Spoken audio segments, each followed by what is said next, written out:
Hello friends. आज है 3 मई, तो आइए देखते हैं 3 मई से रिलेटेड कुछ मोस्ट इंपॉर्टेंट करंट अफेयर और उससे रिलेटेड कुछ फैक्ट्स। अगर आप किसी भी कम्पिटेटिव एग्जाम की तैयारी कर रहे हैं तो करंट अफेयर का ये एपिसोड एंड तक जरूर देखें। अगर आप चैनल पे नए हैं तो चैनल को सब्सक्राइब कर लें। तो आइए शुरू करते हैं आज का सवाल।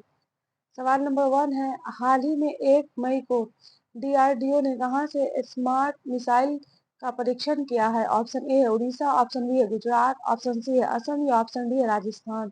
सही जवाब है ऑप्शन ए उड़ीसा।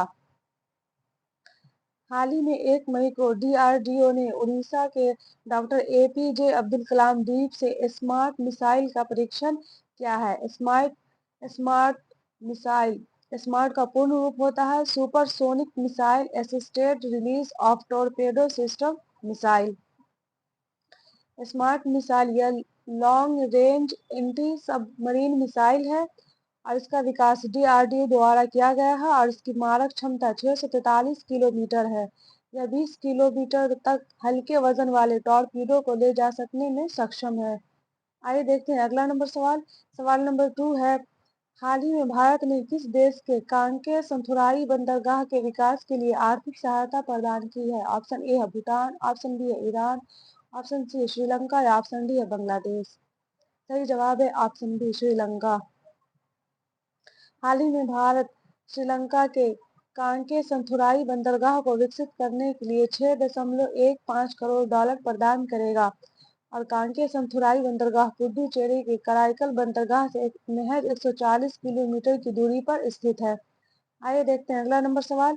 सवाल नंबर 3 है, हाल ही में किस एडेटेक कंपनी ने टाइम पत्रिका की वैश्विक रैंकिंग में शीर्ष स्थान हासिल किया है? ऑप्शन ए है स्केलर एकेडमी, ऑप्शन बी है यूपीएस लर्निंग, ऑप्शन सी है इमेरेटिस या ऑप्शन डी है इनमें से कोई नहीं। सही जवाब है ऑप्शन सी इमेरेटिस। भारतीय एडटेक स्टार्टअप इमेरेटिस ने टाइम पत्रिका की विश्व के शीर्ष एडटेक कंपनियां 2024 की रैंकिंग में प्रतिष्ठित शीर्ष स्थान प्राप्त किया है और इमेरेटिस की स्थापना 2015 में अश्विनी डामोरा और चैतन्य कालीपटनापु ने की थी और इमेरेटिस प्रतिष्ठित वैश्विक विश्वविद्यालय जैसे कैम्ब्रिज विश्वविद्यालय, हार्वर्ड बिजनेस स्कूल और MIT सहित अन्य विश्वविद्यालयों के पाठ्यक्रम प्रदान करता है। आइए देखते हैं अगला सवाल। सवाल नंबर 4 है, हाल ही में किसने आकाशवाणी समाचार के महानिदेशक का पदभार ग्रहण किया है? ऑप्शन ए है आलोक शुक्ला, ऑप्शन बी है मौसमी चक्रवर्ती, ऑप्शन सी है प्रज्ञा मिश्रा या ऑप्शन डी है इनमें से कोई नहीं। सही जवाब है ऑप्शन बी मौसमी चक्रवर्ती। हाल ही में मौसमी चक्रवर्ती ने आकाशवाणी समाचार के महानिदेशक का पदभार संभाला है और भारत पे ने नलिन नेगी को अपना नया CEO नियुक्त किया है और भारत में ओपन AI का पहला कर्मचारी प्रज्ञा मिश्रा को नियुक्त किया गया है और LGBTQ+ समुदाय या केंद्र सरकार की समिति का प्रमुख राजीव गौबा को नियुक्त किया गया है और WFI एथलीट पैनल के अध्यक्ष नरसिंह यादव चुने गए हैं और AMU की पहली महिला कुलपति नईमा खातून को नियुक्त किया गया है। आइए देखते हैं अगला सवाल। सवाल नंबर 5 है, हाल ही में चीन ने किस देश के लिए हैंगर श्रेणी की पहली पनडुब्बी लॉन्च की है? ऑप्शन ए है भूटान, ऑप्शन बी है ईरान, ऑप्शन सी है पाकिस्तान या ऑप्शन डी है बांग्लादेश। सही जवाब है ऑप्शन सी पाकिस्तान। हाल ही में चीन ने पाकिस्तान के लिए तैयार की जा रही 8 हैंगर श्रेणी की पनडुब्बियों में से पहली पनडुब्बी को लॉन्च किया है और यह एक डीजल इलेक्ट्रिक हमलावर पनडुब्बी है। हैंगर क्लास में एयर इंडिपेंडेंस propulsion है और यह पनडुब्बियों को लंबे समय तक जलमग्न रहने की अनुमति देता है। आइए देखते हैं अगला सवाल। सवाल नंबर 6 है, हाल ही में बैडमिंटन वर्ल्ड फेडरेशन जूनियर विश्व कप 2025 का आयोजन किस देश में किया जाएगा? ऑप्शन ए है भारत, ऑप्शन बी है फ्रांस, ऑप्शन सी है श्रीलंका या ऑप्शन डी है जापान। सही जवाब है ऑप्शन ए भारत। यह 2000 के बाद भारत में बैडमिंटन वर्ल्ड फेडरेशन की पहली मेजबानी होगी जो वैश्विक बैडमिंटन क्षेत्र में देश की बढ़ती प्रमुखता को दर्शाता है और बैडमिंटन वर्ल्ड फेडरेशन ने बताया है कि BWF थॉमस और उबेर कप फाइनल का अगला संस्करण 2026 में डेनमार्क में आयोजित किया जाएगा और BWF की स्थापना 5 जुलाई 1934 में हुआ था और इसका मुख्यालय कुआलालंपुर मलेशिया में है। आइए देखते हैं अगला नंबर सवाल। सवाल नंबर 7 है, हाल ही में दुनिया का सबसे गहरा ब्लू होल कहाँ खोजा गया है? ऑप्शन ए है भारत, ऑप्शन बी है मैक्सिको, ऑप्शन सी है कनाडा या ऑप्शन डी है जापान। सही जवाब है ऑप्शन बी मैक्सिको। हाल ही में शोधकर्ताओं ने दुनिया के सबसे गहरे ज्ञात ब्लू होल तामजा ब्लू होल की खोज की है, जो मैक्सिको के यूकाटन प्रायद्वीप के चेतुमल खाड़ी में स्थित है।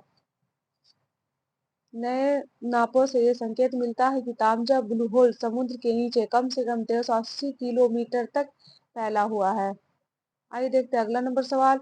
सवाल नंबर 8 है, हाल ही में भारतीय नौसेना के उप प्रमुख कौन बने हैं? ऑप्शन ए है दिनेश कुमार त्रिपाठी, ऑप्शन बी है नलिन नेगी, ऑप्शन सी है कृष्णा स्वामीनाथन या ऑप्शन डी है राजीव गौबा। सही जवाब है सही जवाब है ऑप्शन सी कृष्णा स्वामीनाथन।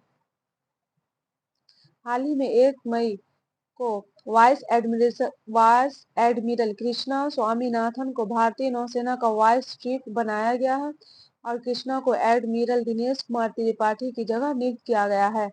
आइए देखते हैं अगला नंबर सवाल। सवाल नंबर 9 है, हाल ही में उत्तर प्रदेश के अमेठी में फुर्सतगंज रेलवे स्टेशन का नाम बदलकर क्या रखा गया है? ऑप्शन ए है तापेश्वर नाथ धाम, ऑप्शन बी है स्वामी परमहंस, ऑप्शन सी है गुरु गोरखनाथ या ऑप्शन डी है इनमें से कोई नहीं। सही जवाब है ऑप्शन ए तापेश्वर नाथ धाम। हाल ही में केंद्रीय गृह मंत्रालय ने अमेठी के 8 स्टेशनों के नाम को बदलाव को मंजूरी दी है। इसमें से है फुर्सतगंज रेलवे स्टेशन, जिसका नाम बदलकर तापेश्वर नाथ धाम रखा गया है, और कासिमपुर हाट, जिसका नाम बदलकर जायज सिटी रखा गया है, और जायज शहर, जिसका नाम गुरु गोरखनाथ धाम रखा गया है, और बानी, जिसका नाम स्वामी परमहंस रखा गया है, और मिश्रौली का नाम बदलकर माँ कालिकन धाम रखा गया है, और निहालगढ़, जिसका नाम बदलकर महाराजा बिजली पासी रखा गया है, और अकबरगंज का नाम बदलकर माँ अहोरवा भवानी धाम रखा गया है, और वारिसगंज का नाम बदलकर उमर शहीद भाले सुल्तान रखा गया है। आइए देखते हैं अगला नंबर सवाल। सवाल नंबर 10 है, हाल ही में ईशान पहल किसके द्वारा शुरू की गई है? ऑप्शन ए है भारतीय रिजर्व बैंक, ऑप्शन बी है भारतीय जीवन बीमा निगम, ऑप्शन सी है हिंदुस्तान एरोनॉटिक्स लिमिटेड या ऑप्शन डी है भारतीय विमानपत्तनम प्राधिकरण। सही जवाब है ऑप्शन डी भारतीय विमानपत्तनम प्राधिकरण।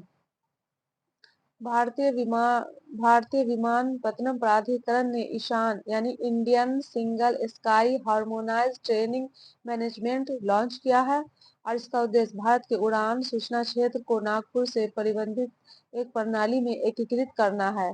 इस पहल से दिल्ली, मुंबई, कोलकाता और चेन्नई उड़ान सूचना क्षेत्र को नागपुर से नियंत्रित किया जाएगा, और भारतीय विमानपत्तनम प्राधिकरण यह एक भारत सरकार के नागरिक उड्डयन मंत्रालय के स्वामित्व में एक संवैधानिक निकाय है, और इसकी स्थापना 1 अप्रैल 1955 में की गई थी। यह था करंट अफेयर का एपिसोड। अगर आपको एपिसोड अच्छा लगा हो तो एपिसोड को लाइक कर दीजिएगा और चैनल को सब्सक्राइब कर दीजिएगा और अपने दोस्तों के साथ शेयर भी कर दीजिएगा। अगर आप इस एपिसोड का पीडीएफ चाहते हैं तो आप हमारे टेलीग्राम चैनल को ज्वाइन कर सकते हैं। टेलीग्राम का लिंक डिस्क्रिप्शन में मिल जाएगा। Best of luck, take care.